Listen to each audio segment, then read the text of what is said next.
Bienvenue donc dans ce deuxième cas pratique concernant le compte-rendu médical. Donc une nouvelle situation et des nouveaux dossiers à traiter. Vous allez avoir 3 dossiers à traiter pour ce cas pratique. Premier dossier, vous allez avoir un compte-rendu à mettre en forme en respectant les normes AFNOR et la police de caractère qui va être Arial 12. Vous allez devoir mettre les paragraphes dans le bon ordre et enfin, vous pourrez écouter le fichier audio qui se trouvera à la fin de l'exercice.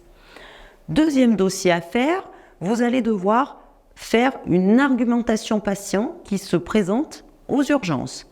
Et troisième dossier, vous allez devoir faire l'analyse d'un compte-rendu d'hospitalisation. Je vais reprendre un petit peu chaque dossier. Dossier 1, concernant le compte-rendu à mettre en forme.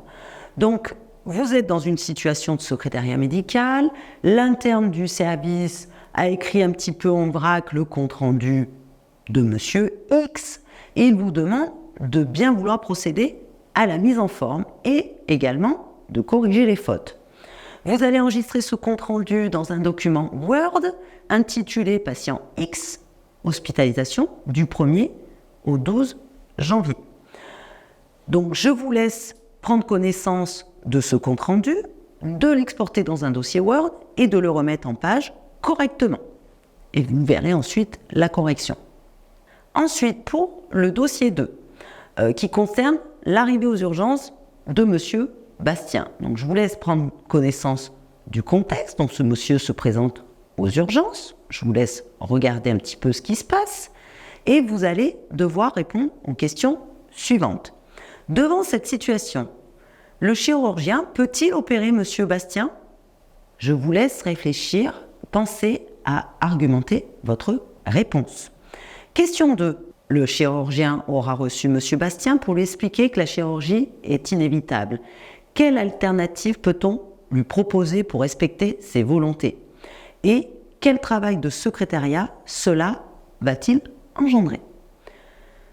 Et concernant le dossier 3, vous allez devoir faire l'analyse du compte-rendu et la terminologie à définir. Donc, vous êtes dans un contexte SSR d'un hôpital, vous recevez un appel du fils de Madame T qui exige d'avoir des informations sur l'état de santé de sa maman.